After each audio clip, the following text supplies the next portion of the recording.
Quando um vetor está associado a um sistema de coordenadas, podemos definir as suas respectivas componentes.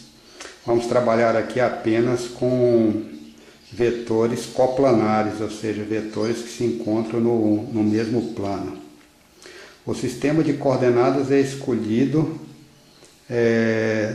segundo a nossa conveniência. Vou corrigir isso aqui. Segundo a nossa conveniência. Ou seja, cabe a nós escolher qual é o sistema de coordenadas que julgamos mais interessantes, ou mais interessante ou mais conveniente. Nesse caso particular, estamos utilizando o sistema de coordenadas ortogonais, aqui denominado por norte, sul, leste, oeste. Se esse vetor V tiver a sua origem coincidindo com a origem do sistema de coordenadas, o módulo do vetor V multiplicado por cosseno de θ1 vai dar a componente leste do vetor V. O módulo do vetor V multiplicado pelo seno de θ1 vai dar a componente norte do vetor V.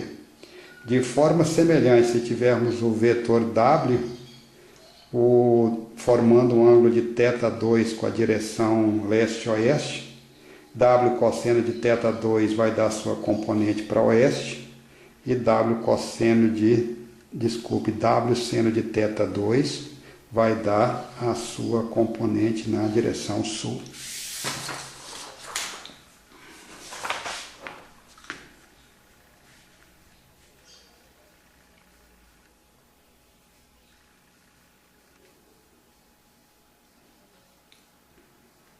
Bem, podemos fazer a soma de vetores que se encontram todos eles no mesmo plano, ou seja, vetores coplanares, também sem utilizar um sistema coordenado.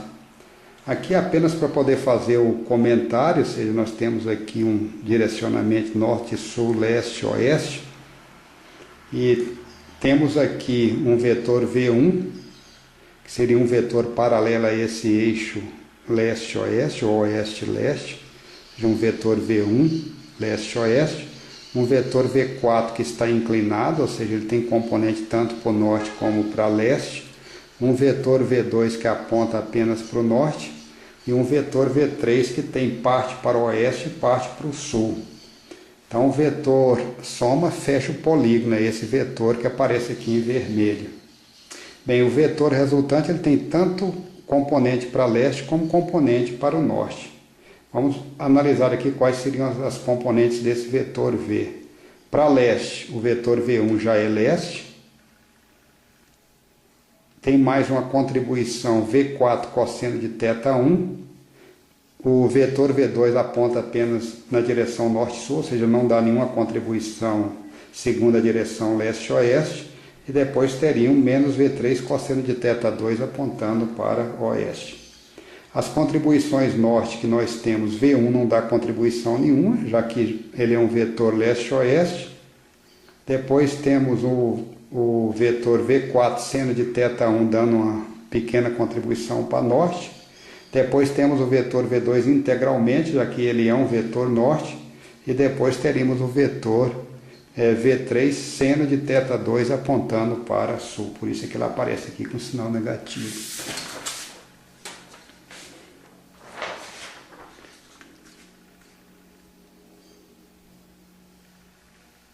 Bem, fica mais fácil, mais interessante e didático a gente sempre fazer essa operação de vetores coplanares, procurando a contribuição de componentes de vários vetores sobre o vetor resultante, ou seja, estamos procurando pelas componentes do vetor resultante. Ou seja, todos os vetores nesse caso aqui, temos o vetor V1, temos aqui o vetor V2, esse, com menos 7 unidades, e o vetor V3 com menos 4 unidades, e a gente gostaria de saber qual é a contribuição que cada um desses vetores está dando no vetor, sobre o vetor resultante. Então, começando aqui pelo vetor V1, ele tem 5 unidades segundo x+, e 3 unidades segundo y+. O vetor V3 tem apenas 4 unidades segundo y menos, por isso que aparece aqui com menos 4.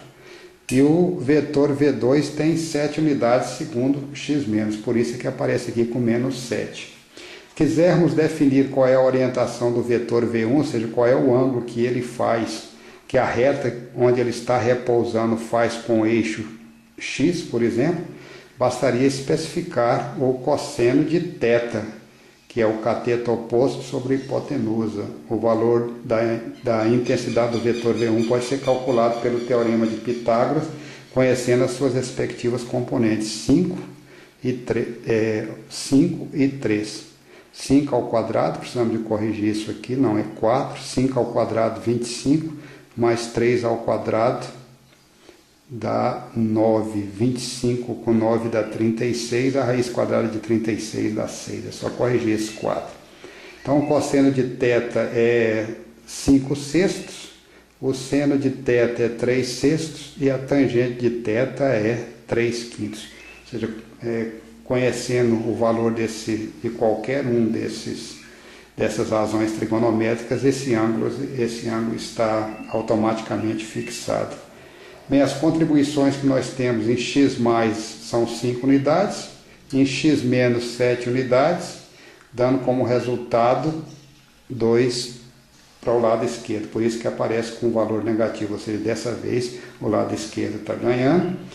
Analisando agora as contribuições na direção y, nós temos uma contribuição de V1 com 3 unidades em y+, temos uma contribuição de V3 com 4 unidades negativas, ou seja, apontando para baixo, dando como resultado também um resultado em y menos de 1 unidade.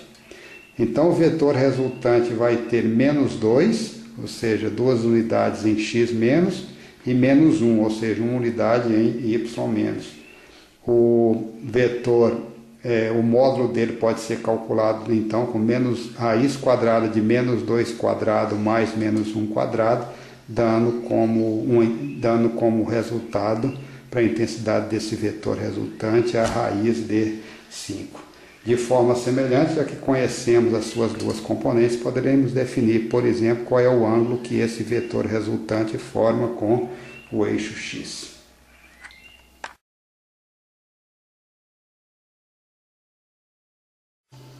Nesta montagem nós temos uma lente suspensa no espaço, sendo sustentada por esses 3 fios, um vermelho, um azul e um verde.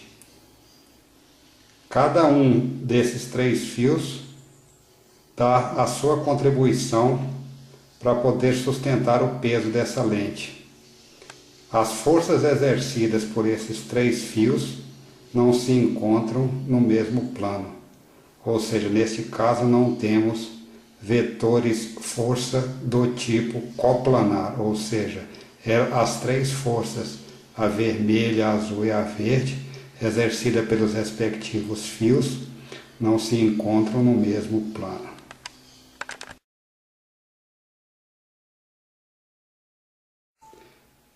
Bem, nessa nova configuração, a lente está sendo sustentada por apenas 2 fios, um fio alaranjado e um fio verde.